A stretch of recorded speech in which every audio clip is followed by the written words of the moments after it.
43% of fans that mock draft as the Washington Commanders go with cornerback, but the real Commanders may or may not have to trade up in order to get the one that they want. That and more coming up on today's Mock Draft Monday episode of Locked On Commanders. Your daily podcast on the Washington Commanders. Part of the Locked On Podcast Network. Your team every day.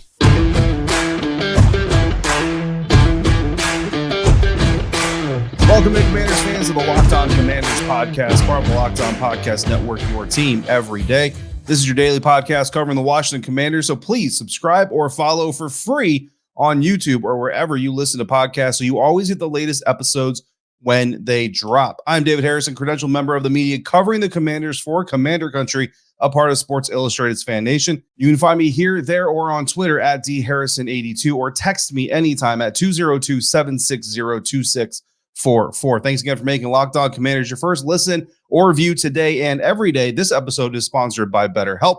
BetterHelp connects you with licensed therapists who can take you on that journey of self-discovery from wherever you are. Visit BetterHelp.com/LockedOn today to get 10% off your first month. One cornerback is going from the comment section to the mock drafts thanks to one listener submission. And the Sporting News has an interesting answer to the questions Washington has a corner. But first, to get the corner that most Commanders fans want, the team may have to pay a tax. According to Pro Football Focus's numbers, cornerback is selected in the first round of mock drafts by Commanders fans just over 43% of the time. Offensive tackle is second with 17.4% of the time, and quarterback is third with 10.5% of the time. And the cornerback chosen the most by that 43% of Commanders fans mock drafting on PFF is Penn State's Joey Porter Jr. And we've talked about Joey Porter Jr. a lot on this show, on this program, and I know some of you out there are very, very unhappy with that fact. Current cornerback starters for the Washington Commanders look like this: Kendall Fuller and Benjamin St-Juste on the outside, and Danny Johnson as the nickel. Cornerback depth, however, is suspect when you consider that a lack of experience, when you look at guys like Christian Holmes and Tariq Castro-Fields, and poor play of others like, well, Holmes, at least in one game, and guys like Rashad Wildgoose. That means that the Washington Commanders have to get a cornerback in this year's NFL draft. But to get one in the first round, that may not be as simple as sitting back and seeing who falls to them at number 16. They may need to go ahead and move up if they have a guy that they're absolutely in love with and just dead set on getting.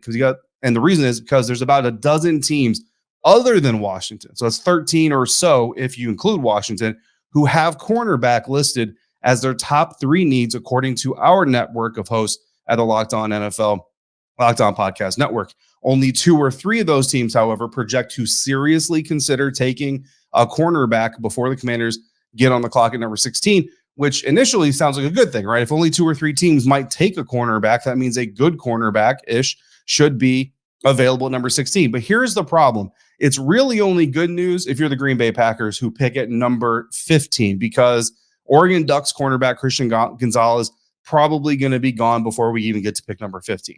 Illinois Fighting Illini cornerback Devon Witherspoon also probably going to be gone before we even get to pick number 15 when the Packers get on the clock.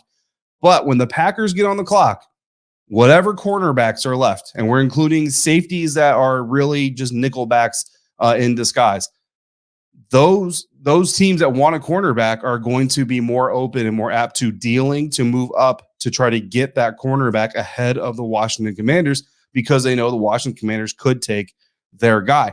So going back to the most popular choice, right? Penn State Nittany Lions cornerback Joey Porter Jr. has been long considered kind of the third best cornerback in this class, behind Christian Gonzalez, behind Devon Witherspoon. But Maryland Terrapins defensive back cornerback Deonte Banks has certainly been climbing the boards as of late. We had Damian Parson of the Locked On NFL Draft podcast on the show not that long ago, basically supporting the idea that Deonte Banks is in fact a first-round cornerback. And ever since then, more and more and more, you're seeing Deonte Banks mocked in the first round, if it's not to the Commanders, to somebody else. So if either Porter Jr. or Deonte Banks are available at number 16 for the Washington Commanders, it would be highly, highly surprising to see them go a different direction, which means if you're the Pittsburgh Steelers, if you're the Detroit Lions, or if you're the Baltimore Ravens specifically, you're going to keep an eye on what the board is doing and what the board looks like when the Green Bay Packers get on the clock. Now, the Minnesota Vikings, Jacksonville Jaguars, New York Giants, and even the Philadelphia Eagles, if they don't take a cornerback with their first pick on day one, I think is number 10 overall, could all feasibly be in trade-up talks there too. But they're so far deep into the first round that trading all the way up to number 15 is going to be really, really expensive. And if you're not going to get like the number 1 or maybe the number 2 cornerback in a class, I would say typically you're not going to make that move. So I don't really consider the Vikings, Jags, Giants, and Eagles at 31 to be in that range to be willing to jump up all the way to 15 to go ahead and make that deal. So to me, that leaves the Steelers, Lions, and Ravens as kind of your biggest threats if you're the Washington Commanders to jump ahead of you for a cornerback. So my opinion here, best defense is a good offense. If you know that the Steelers, Lions, and Ravens may try to jump you for one of those cornerbacks, get to negotiating with the Green Bay Packers yourself to go ahead and move up to 15 by yourself and get the guy that you want. There's history here for this. In the 2020 NFL Draft, the Tampa Bay Buccaneers found themselves in a very similar position, only theirs was involving the offensive tackle position, where they wanted one of the top 4 offensive tackles. If you go back to it was Andrew Thomas, Mekhi Becton, Jedrick Wills, and Tristan Wirfs. By the time the San Francisco 49ers got on the clock at pick number 13, the Tampa Bay Buccaneers, there was only one tackle left. They were worried that somebody was going to jump ahead of them, or they were hearing that somebody was going to jump ahead of them to go ahead and get Tristan Wirfs. So they made a 1-pick swap to move up with the San Francisco 49ers. Now, it cost them a 4th-round pick. So the Buccaneers gave the San Francisco 49ers the very next pick after theirs and a 4th-round pick. That was the tax. They got the Niners pick, 1 pick ahead of theirs, and they got a 7th-rounder. Call it change. You know what I mean? I guess that's the return on the toll that they had to pay. But that's the toll they paid to move up. They moved up. They got Tristan Wirfs. He's an all-pro caliber tackle.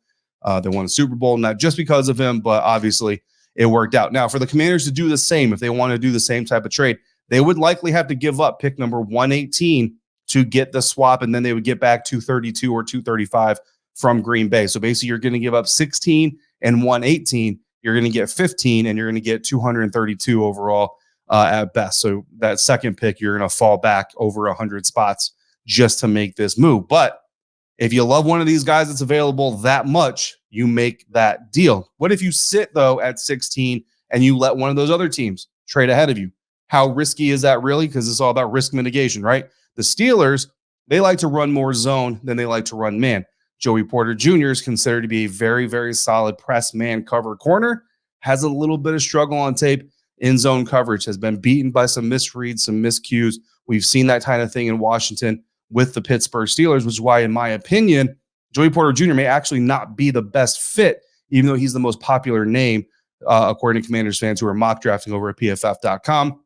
So if the Steelers trade up to number 15 from 17, 1 spot jump over the Washington Commanders, I mean, can they really pass on Joey Porter Jr.? If they jump from 17 to 15 right ahead of the Washington Commanders, they got to take Joey Porter Jr., right? So I'm not 100% worried about the Pittsburgh Steelers. Last year, Pitt quarterback Kenny Pickett was sitting there. The Steelers did what everybody expected them to do, draft the Pitt guy, let him come into his own locker room, play at his own home field, do all those things, exactly what they did this year. If Joey Porter Jr. is on the board for the Steelers, they need a cornerback. They need a physical guy. He's a legacy. I don't expect them to do anything other than that. So I'm not really worried about the Steelers per se. So if I get a call from Packers that says, hey, man, either you take this pick or the Steelers are jumping ahead of you, I'm going to let it happen. I'm going to let the Steelers go to 15. I'm going to let them take Joey Porter Jr. The Lions also zone heavy. So maybe they're not looking for Joey Porter Jr. They need a perimeter corner, likely to take Joey Porter when they just miss on Jeff Okudah, who honestly, Joey Porter Jr., Jeff Okudah, very, very similar type corners coming out of college. I don't think so.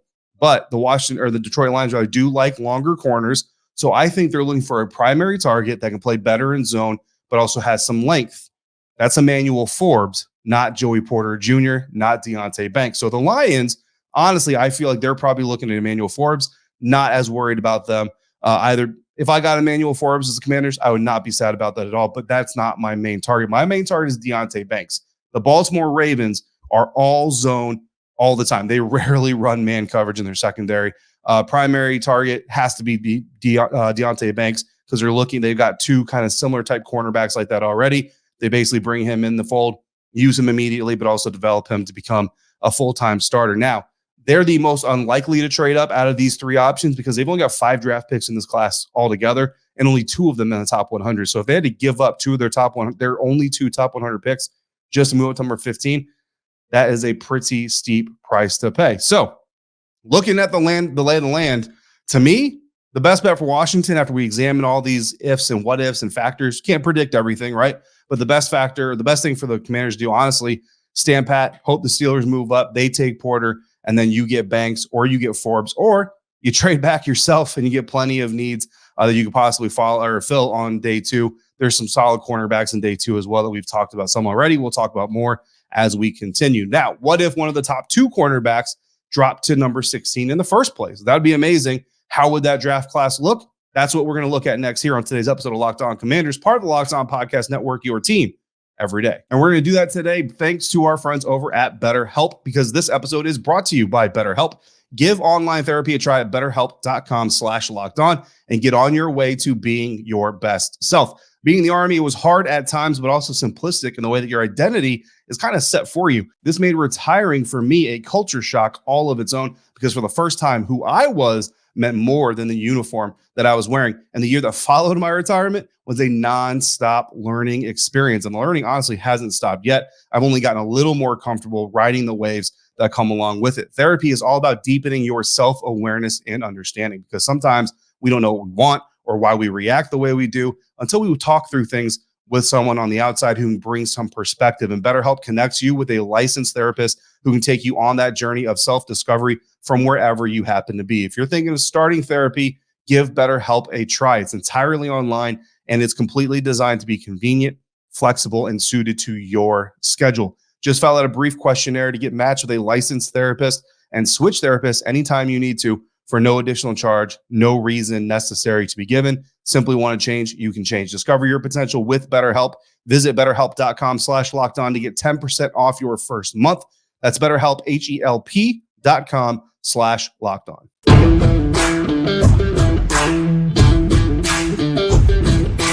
Thanks again for making the Locked On Commanders podcast your first listen or view today. I want to give a shout out to everyone who's been participating in our Subtext initiative. It's been amazing. It's been a fun time. Subtext provides you direct access to me and the Locked On Commanders podcast in a way you can't get anywhere else. Exclusive news and analysis, mock drafts, discussions, access, and more.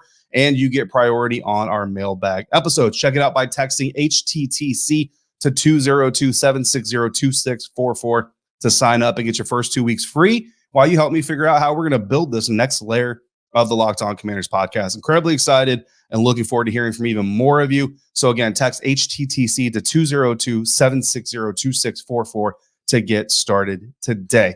We just talked about what the Commanders should do if they want a cornerback in the first round of the NFL draft this month. But Vinnie Iyer of the Sporting News says Washington can literally just stay where they are, number 16, and still get one of the guys that most consider a top 2 cornerback in this year's NFL draft, because at number 16 in his latest mock draft for the Sporting News, Vinnie Iyer has the Washington Commanders selecting Illinois cornerback Devon Witherspoon with the 16th overall pick. Now, how did we get here? At number 7, the Las Vegas Raiders went with Christian Gonzalez, the cornerback out of Oregon. At number 13, the Jets went defensive back, but they went with Brian Branch, the safety out of Alabama, who projects in the NFL to basically be a nickel who has free safety potential if needed. That's the direction the Jets went, which left Joey Porter Jr. on the table for the New England Patriots. Now, honestly, I haven't gotten into their numbers on whether they run a lot more man zone, but essentially here Vinny has them taking the role on Joey Porter Jr., taking the length and aggression over Devon Witherspoon, who's not as long, not as tall, but is much more better and skilled at zone coverage and has a kind of a better repertoire coming out of college just in zone coverage and being able to read opposing offenses and quarterbacks. So with this option or with this future laid out ahead, Vinnie Iyer, the Washington Commanders get Devon Witherspoon, who, again, I consider the top or second best cornerback. Honestly, it just kind of depends on the flavor. If you like length over everything else, then you want Christian Gonzalez. If that's not as important, you go with Devon Witherspoon, the more polished, I think, cornerback at this point in time. Devon Witherspoon is plus anticipation. He is an aggressive player, even though he's a more of a zone coverage type guy. The only issue I see really kind of holding him back is he does lack top speed when he is in man coverage. So you're going to want to give him top coverage or let him play off and do all those things for himself. Now, moving into the second round, the Washington Commanders get themselves a tight end here in Luke Musgrave out of Oregon State. We've talked about this several times on this episode, or on this program rather, that this tight end class is one of the best, if not the best, we've seen come out of the NFL draft in a long time. And even though you still have Logan Thomas, Cole Turner showed a lot of potential. John Bates has been a solid addition to the roster as well. I think the Washington Commanders need to find a spot to kind of take advantage. And if you go back to our episode where we kind of evaluated the tight end class, where that sweet spot really was for the Washington Commanders in that group, you go back to picks between 40 and I think 60 or 65 is what we said here. The Washington Commanders go tight end at 47, and they get themselves Luke Musgrave. At number 15, the Packers had taken Michael Mayer out of Notre Dame. Number 38, the Raiders took Dalton Kincaid out of Utah. And at number 41, Darnell Washington out of Georgia went to the Tennessee Titans. So here the Washington Commanders get the fourth tight end off the board. But guys, Luke Musgrave would be the top two tight ends in pretty much every other class you see coming out. A receiving tight end, has positive route running attributes, not the biggest catch radius, but still a solid receiver to join Sam Howell or Jacoby Brissett. Whatever happens for the future of the quarterback position, we know that the Washington Commanders are going to have a solid tight end to provide to that individual. Come back at number 97 to end day 2. The Washington Commanders grab cornerback Tyreek Stevenson out of Miami, out of the Hurricanes program. This is a guy with plus size, plus strength. He plays press man coverage with good speed, a little bit suspect in zone. So he's kind of your Joey Porter Jr. style of cornerback, but you're taking him here at the end of day 2, much less risk involved. You can take advantage of some of that athleticism in specific packages on special teams, all those things, while you try to develop the mental side of zone coverage for him as you go through the rest of his rookie season into his second year. That's a good spot to take that kind of a gamble. Coming back now at pick 150, offensive tackle Carter Warren is the pick out of Pittsburgh. He's got good size and length for an offensive tackle. Dude is 6'5.5", 311 pounds, and he's at a 7-foot wingspan. Solid hand use, but he does struggle to maintain leverage for too long and when he's trying to get to the second level. So again, you're talking about a developmental guy, good upfront tools. So if you need to put him in there in a pinch, he's got enough to give you to kind of warrant putting him out there. But if you have to rely on him as a starter, there are some things that you're going to need to work on. My apologies to Jaden Reed because we actually leapfrogged over him here. Going back number 118 real quick, 4th round, Jaden Reed, the wide receiver out of Michigan State. He was actually first brought up in a question brought here by a Commanders fan about replacing Dax Milne as return specialist, and we just can't stop getting Jaden Reed in Washington Commanders mock draft. Since then, the Michigan State receiver, position versatile, can play inside, can play outside. He's solid on deep balls, solid on jump balls, a return specialist like we just kind of talked about. The only real problem with him is he doesn't get a lot of separation. Going into rounds 6 and 7, we got Cam Jones, the linebacker out of Indiana, Muhammad Ibrahim, the running back out of Minnesota, and safety Daniel Scott out of Cal here in the 7th round for the Washington Commanders. In this Vinnie Iyer mock draft, again on the Sporting News, Cam Jones, linebacker of Indiana, a team captain for 3 years. You absolutely love that about the guy's character. He's quick to chase, but he is size deficient for an off-ball linebacker, only 6'1", 226 pounds. So you figure he's going to have to put on some muscle, put on some weight for the NFL. Is that going to slow him down too much? That's kind of the thing you're going to have to figure out with him. As far as running back, Muhammad Ibrahim out of Minnesota, he's a short yardage specialist, all power all the time. Better hands, I think he has than what Minnesota really used him for, but still kind of unproven as a receiver. The only real drawback of his, injured every single year in Minnesota. Not season ending, not serious injuries, but he did miss at least one game, if not more, every year while he was at Minnesota. And you know that running back position, already known for breaking down super fast. But again, number 215, you're kind of okay taking that risk. And then 233, wrap it up, safety Daniel Scott out of Cal. Look, safety is a need. You know what I mean? You could always use more depth there, but I kind of like what the Commanders have already done with the room. You have some undrafted free agent opportunities. I don't know that it's as dire of a need. There were some other players available that I probably would have gone here. 238, 5 picks later, the Dolphins get center Juice Scruggs out of Penn State. Probably would have gone that route. Number 246, the Bengals get quarterback Tanner McKee out of Stanford. Look, Tavita Pritchard, former Stanford quarterback coach, now the quarterback coach of the Washington Commanders. If he signs off on Tanner McKee as a person in the locker room, a good person to come in and learn, I think I pull the trigger on getting that quarterback there at 233 and see what we can do with him. 256, the Packers get Jake Podlesny kicker out of Georgia. Again, another position that I would probably be more apt to take from a competition standpoint, development standpoint, than I would a safety like Daniel Scott. But Daniel Scott, team captain, special teams experience in everything. Kickoff team, punt return team, punt coverage team, kick return team, field goal, extra points. Daniel Scott has been on all of it, so that is where he would make his immediate impact.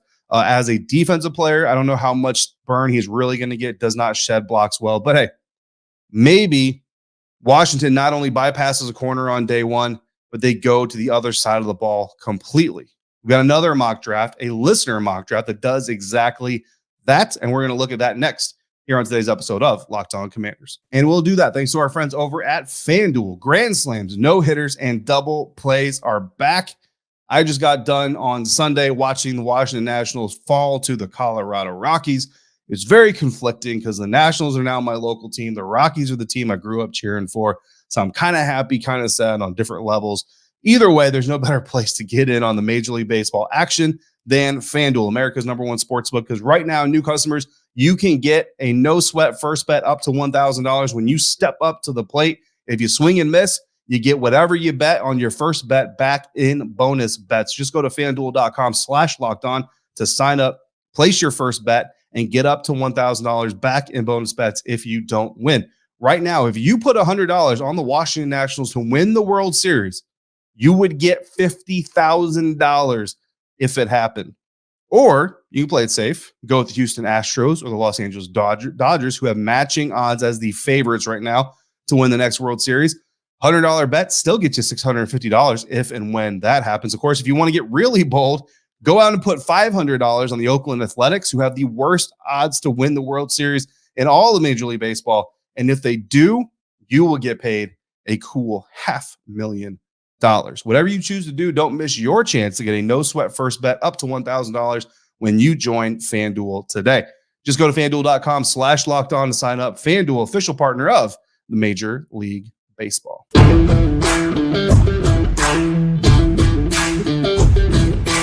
Cornerbacks, pick 3 ways. That's what we're doing on this Mock Draft Monday episode of Locked On Commanders.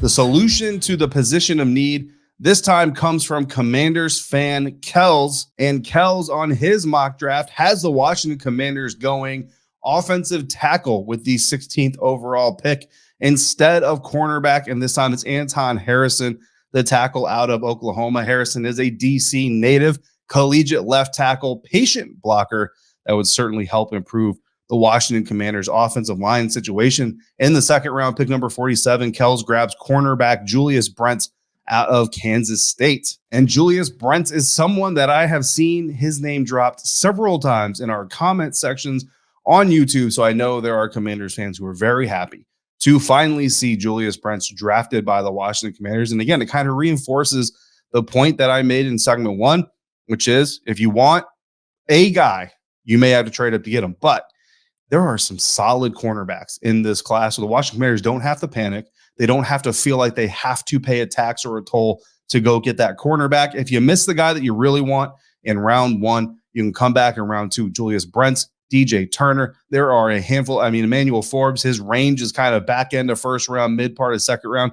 He could still be there at this point in time. But Julius Brents, zone strong type of cornerback. Again, the Washington Commanders run more zone than they do man. So that's very good. He is good in run support as well. Very physical, willing tackler, which is not always easy to find in a cornerback. And he can also play safety. So if the injury bug bites and you need to rotate a bunch of people, you potentially have another guy who could develop into a backup safety for you if you need him to fill in for some other spots on your defense. So we certainly like the pick of Brents there. We come back to the third round, pick 97. Linebacker Dorian Williams out of Tulane is the pick. Williams, a team captain there at Tulane, linebacker / safety type hybrid player, solid coverage ability and the ability to contribute on special teams. Pick number 118, we see guard Andrew Voorhees out of USC sent to Washington, a plus run blocker, starter potential. However, he did get injured in the NFL scouting combine, so that obviously is going to delay things. But if you can get him in the 4th round, when you talk about the 2024 NFL season, you have a guy who's potentially 2nd or 3rd round value, guy that you got in the 4th round. You will have to kind of delay that a little bit, redshirt him for a year, but starter potential type of offensive lineman who, again, given the recovery timelines from injuries like that, could actually be available during the season, but you give time to heal properly, do all those things. Extensive starter experience for Voorhees out there at USC. Pick number 150, we get safety Quindell Johnson out of Memphis. Number 193 is linebacker D. Winters out of TCU. Number 215, we get wide receiver Jadakiss Bonds out of Hampton. And then 233, we get quarterback Dorian Thompson-Robinson out of UCLA. So again, that's a fan mock, Commanders fan mock draft, 7 rounds from our guy Kells. Greatly appreciate you dropping that mock draft on us. And looking at some of those last, end round picks.